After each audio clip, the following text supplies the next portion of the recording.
Brian Orakpo. How are you, Brian? Rich, how you doing, man? Long time no see. It has been a while. Do you remember the last time that we spoke? Yeah, I remember. Good times. Well, part of the reason why I bring it up, it was on the podcast back in the NFL Media Group days that this show has been born out of. And you were a guest on a show. Do you remember who was also on the show with you? Oh, yeah.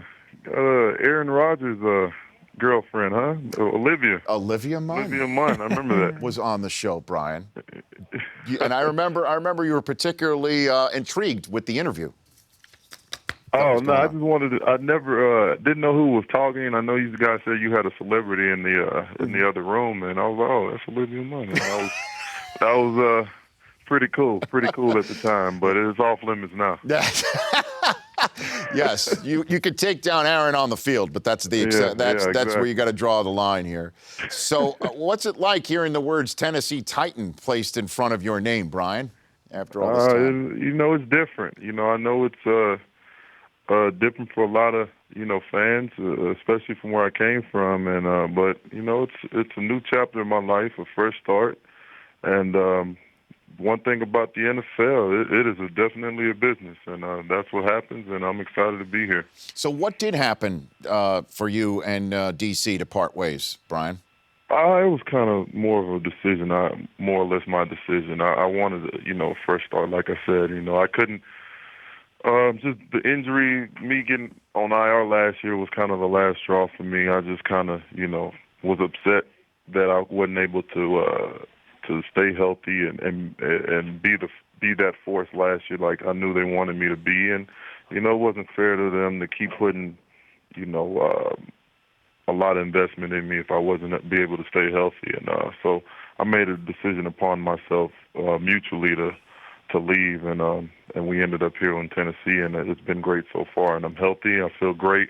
And like I said, it's a fresh start for my career. Yeah, you're talking about the torn pec that you spent the final 9 weeks of last season on injured reserve, and now you are with Tennessee. How do you fit into this Tennessee defense with a legend in the mix? Yeah, I fit in like a glove. This defense is something Dick LeBeau built, and we needed outside backers. And once we signed Derek Morgan back, and like I said, it fit like a glove. Dick LeBeau is one of the greatest coaches, if not the greatest, at this 3-4 scheme, and it's a perfect combination with him and Ray Horton leading the charge, and I'm very excited to be on board, and he teaches me so many different things about this position, which is very vital in the 3-4, and that's getting after the quarterback. Like what? What is Dick LeBeau whispering in your ear that's like, okay, I get it? I mean, the guy coached everybody, to the Harrisons, to the Joey Porters, to the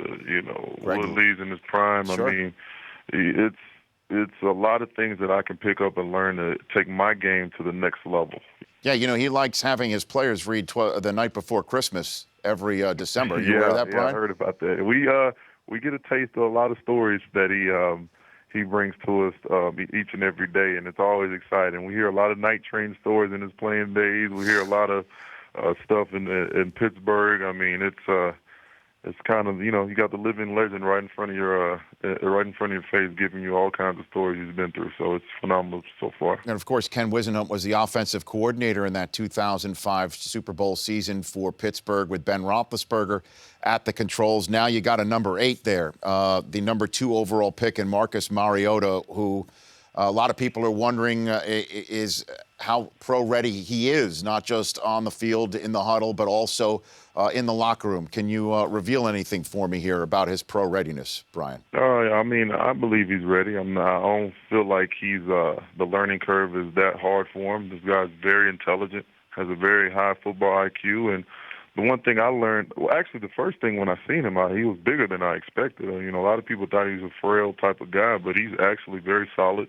and he has a great pocket presence already. He's got command of the huddle, the way the calling out the protection, stuff of that nature. He's already in tune with it, and that's very, very positive to see from a young man. And I'm excited, man. This reminds me of Griff when he first came in, with this phenomenal rookie year. So I kind of want to, even though it's different teams, it's the same kind of scenario. Two overall, the whole high expectations. So we kind of expect a lot from him, and I know he's going to deliver when it's all said and done. The Griffin question is Robert Griffin III, who had his contract for next year already picked up, and it's go or no go time, I guess, for him in D.C. with Jay Gruden, where last year it was oil and water at times. We're not telling any tales out of school about that. What do you think about Griffin's opportunity to be successful in his current environment, Brian? Well, I mean, it's hard to speak on that because it's they got a different coaching staff from defense and offense, and but the Jay Gruden and Robert Griffin relationship has to be on point, which I hope it is. Has to be on point so it can kind of carry over throughout the whole team. And I wish those guys the best. I know RG is a guy that works extremely hard at his craft, and he doesn't get the credit that he deserves because he's in the high market, and you take a lot of things. People take a lot of things for granted from what's out there in the media, and but I know that hopefully their relationship gets better to where they can be successful out there on the field, except against us. So. Yeah, I hear you. What about Griffin as a teammate that you can tell me about? A lot of people think that he's got too many I's in his last name, if you know what I mean. You can't spell Griffin without I, and there's a lot of... I mean, I can only speak for myself. He's Sure. a Texas boy. We had a great relationship, so I can't speak on everybody's behalf. I only dealt with Griff so many times with him being on offense, me being on defense, and but from us and coming in, we had a great rapport as far as how we carried ourselves on and off the field, and like I said, I can't speak on everybody's behalf. Well, in terms of your current situation, I'm on the phone with Brian Orakpo of the Tennessee Titans. We all know that this division has been dominated in the AFC South more often than not by the Colts. Yeah. And Andrew Luck, for anybody to beat Andrew Luck, you either got to put up more points than him or have somebody like yourself put him horizontal. It's sort of that simple. Is that the sort of message that? Yeah, we obviously know who's the front runner right now, so to speak, in this division, and everybody else kind of falls into place. So, it all starts with those guys. Those guys deserve it because of the way they've been winning and carrying themselves, and we're trying to dethrone them. So that's why we're working extremely hard to bring in piece by piece. I thought we had a phenomenal offseason with what we did in free agency and in the draft, and now we just got to all put it out there on the table and keep getting better.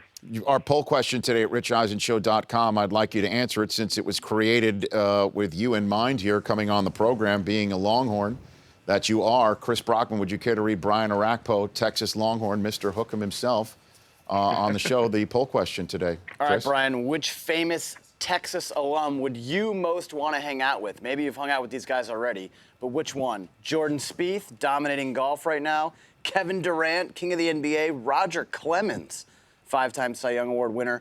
Or Matthew McConaughey. All right. I'm probably going to have to go with McConaughey. We hung out a little bit, but I'm going to have to go with McConaughey because, although the guys are great people, but, they're sports. I kind of know how an athlete does things, Okay. But now you get in the Hollywood world, I kind of want to see what that's all about. So I'm going to have to go with Matthew. Well, you went Hollywood with the Geico Caveman, didn't you, Brian, Yeah. technically? That was pretty fun. Hopefully we get some more of those going over here once we start winning. Okay. We couldn't get any rolling in D.C. because we weren't winning no more. So got to start winning and hopefully get that going again. And you also know the honky-tonk scene is what it's all about in Nashville now, Brian. That's what they tell me about, So have you been out there yet? yet? What happens with that? I mean, it just seems you've got the pipes. You've got the pipes for like maybe a little Barry White. What do you think? Yeah, I do. I can't wait. I can't wait till not can't wait, but when I'm done, I'm gonna have a lot of things to do with this voice. I got to put it to work. Might be in some voiceovers here and there. Rio 4, Madagascar. You never know. That's what I'm reaching for. Some of those big time voiceover roles. Orakpo the Okapi in Madagascar 5, right? Yeah, when it's all there said you and go. done. Okay, I'll workshop it with you, Brian. The Rich Eisen Show, weekdays at noon Eastern. On Audience.